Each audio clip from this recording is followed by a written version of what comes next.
StoryTime. When I was in college, which was like at the beginning of my practice, like when I was really truly practicing as a witch, I had a major musical final, and I was a part of this like music like program, this conservatory kind of program, and I needed to pass that semester so I could move on to the next one. I was really nervous about not passing because every time I would do the songs, like I'd be technically proficient, but I kept getting this note about being stiff. And like prior to joining the music department, I was in theater. So I was like, I don't know why I'm having this issue. And I realized it was because I was always nervous about the fact that I was going to have to perform in front of this one teacher who I thought was really, really cute. So the night of the finals, which because it was like a music arts situation, we had actual performances as the finals, which there were like showcases and they'd happen at night.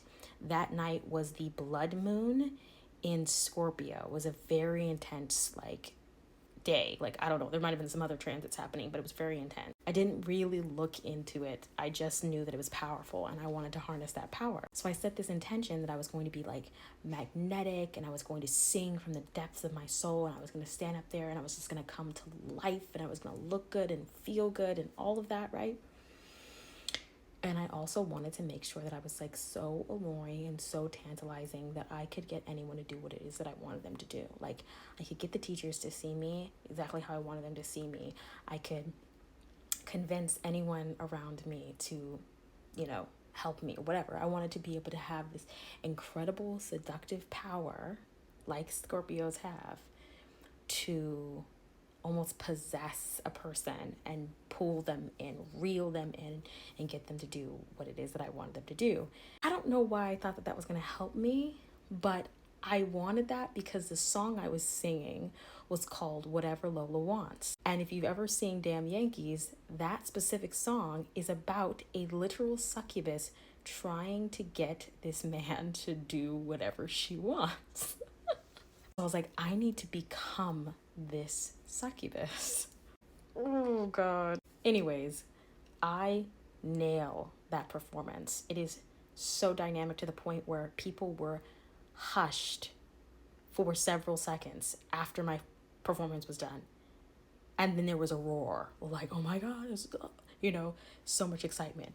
I felt great. I was happy. I passed all my classes seemingly with flying colors, did my other showcases, and then afterwards there's always some type of like an after party. And it was normal for the students and the teachers to hang out afterwards. Sometimes the teachers would have parties at their house and we'd all come up together, and it would just be a fun place to eat and stuff like that.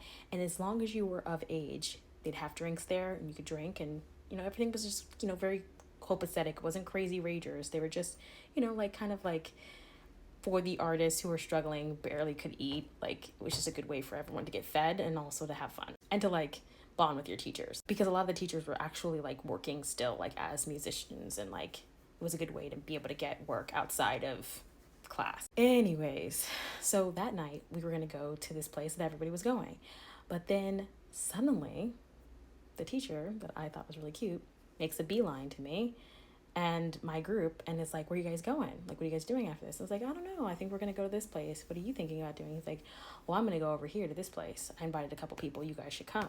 And I was like, yeah, we go be there. I convinced my friend to come with me because first she was like, no, we should go to this other thing. Like, they invited us. They want us to be there. But I was like, girl, like, I like this dude. Like, come on, be my wing woman. We get there, right? And when we get there, he buys us a round of drinks. Like, on the way there, I started to feel like even more like strong and powerful in my energy, but it was so strong, like it almost made me kind of nervous because I was like, I don't even know what's happening. Like, it started to ramp up, like this energy. And I was like, maybe this is going to be good for me because I'm like, I don't know, like how I'm going to be acting, but here's this opportunity for me to have like a very close, intimate hang out with this person. And I don't know, like, if they really do, even though he was kind of like throwing me signs that he liked me, I just was like so excited to be able to kind of like capitalize on the experience. So fast forward, he is, we're all sitting there talking or whatever, and he's kind of really not talking to me as much. He's talking to my friend, and it kind of was like, well, maybe he's just not into me, right? And I still hadn't really believed that I was like that cute yet. I know, shut up.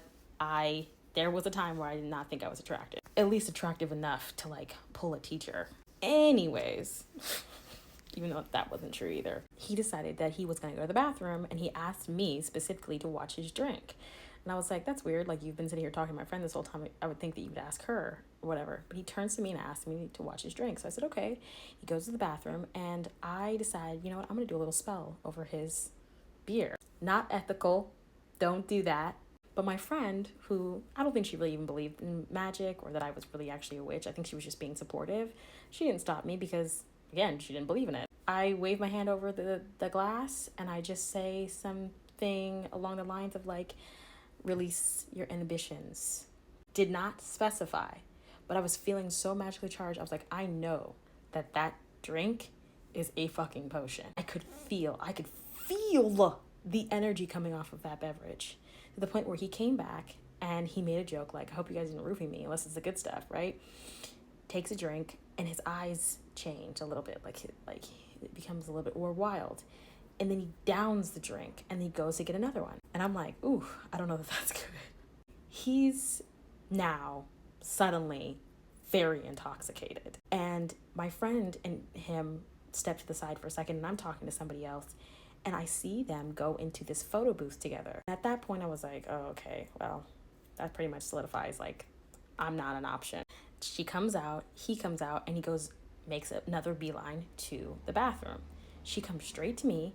She's like, I don't know what the fuck just happened. Like, it was so we were just talking, and then all of a sudden he's like pulling me into the booth. Like, it was really like dramatic and like out of nowhere. And I was like, so you don't like him? She was like, no, like I thought you liked him. I was like, I do. I just thought that, you know, whatever, it's okay. Like, no, like the next time he comes out, like try to convince him like to talk to you. Like, I don't really want to talk to him. She was a good friend. Anyways, I'm like, okay, we're sitting there waiting for him, and it's a while. He's been in the bathroom for a while now. So I'm like, either he's really fucked up or he's like, I don't know, doing something. He finally comes out, right? And he again makes a beeline to the front door, and I'm thinking maybe he's going out to the smoking area.